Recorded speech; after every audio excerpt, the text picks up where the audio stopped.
దానికి చాలా బద్ధకం. ఆడుకోవడానికి బద్ధకమే, తినడానికి బద్ధకమే.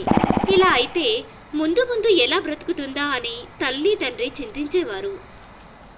దాని మీద విసుగు చెందిన తల్లిదండ్రులు తన పనులు తానే చేసుకోవాలి అని చెప్పాలి అని అనుకున్నారు. నువ్వు ఇంటి నుంచి వెళ్ళిపో. నీ ఆహారం నువ్వే సంపాదించుకో. ముందు నీకున్న ఆ బద్ధకాన్ని వదిలించుకో. వెళ్ళు. అమ్మో, నా వల్ల కాదు. నా పని నేను ఏది చేసుకోలేను. దాని ఆహారం సంపాదించుకోవడం కూడా దానికి బద్ధకమే.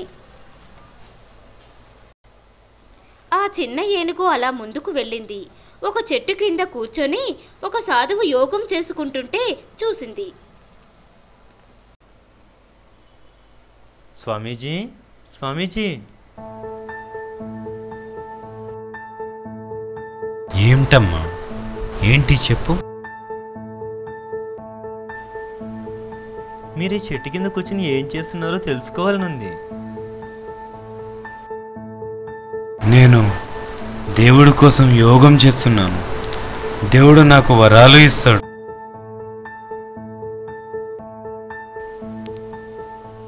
ఓ, అలాగా. స్వామీజీని చూసి చిన్న ఏనుగుకి ఒక ఆలోచన వచ్చింది. వినాయకుడి గురించి యోగం చేస్తే తనకు దేవుడు ప్రత్యక్షం అవుతాడని, దేవుణ్ణి ఏదైనా గొప్ప వరం కోరాలని. ఓం నమో గణేశాయ నమః, ఓం నమో గణేశాయ నమః. వినాయకుడు ప్రత్యక్షమయ్యాడు. చెప్పు భక్త, నీ భక్తికి మెచ్చాను. ఏ వరం కావాలో కోరుకో.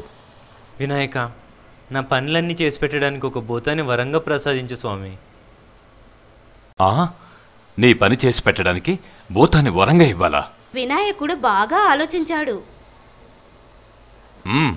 అలాగే ఇస్తాలే. వెంటనే ఒక భూతం ప్రత్యక్షమయ్యింది. చూడు భక్త, చూసుకో.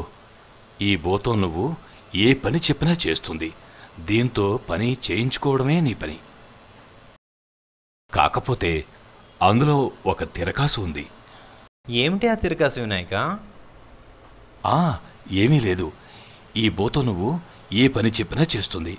ఆ పని అయిపోయిన వెంటనే వేరొక పని చెప్పాలి, లేకపోతే ఇది నేను తినేస్తుంది. ఓస్, అంతే కదా. ధన్యవాదాలు వినాయక, నాకింత మంచి వరం ఇచ్చినందుకు కృతజ్ఞతలు.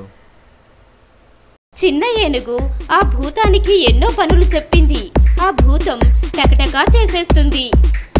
వేరే పని చెప్పే సమయం కూడా ఇవ్వడం లేదు.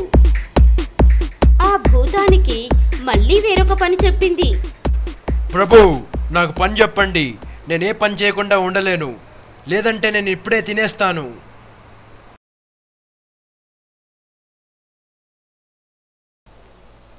ఏనుగు ఎన్ని పనులు చెప్పినా భూతం చిటికలో చేసేస్తుంది.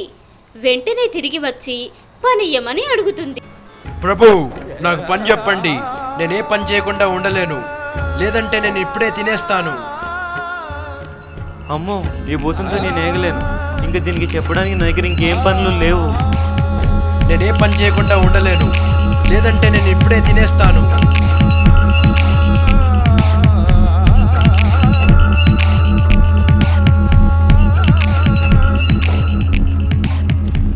ఓ వినాయక, కనికరించు. ఈ భూతం నుంచి నన్ను రక్షించు. ఇంకా దీనికి నేనేం పని చెప్పలేను. ప్రభు, నాకు పని చెప్పండి.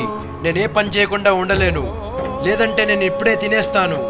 ఓ వినాయక, కనికరించు. వినాయకుడు ప్రత్యక్షమయ్యాడు. భక్త, ఏమిటి ఏమిటి నీకు వచ్చిన కష్టం? వినాయక, నాకు బుద్ధి వచ్చింది. నా పనులన్నీ నేనే చేసుకుంటాను. దయచేసి ఈ భూతాన్ని తీసుకుని పో. చూడు భక్త, నీ పని నువ్వు చేసుకుంటూ ఇతరులకు సహాయపడడం నేర్చుకో. ఆ రోజు నుంచి ఆ చిన్న ఏనుగు తల్లిదండ్రికి సాయం చేస్తూ జీవనం కొనసాగించసాగింది.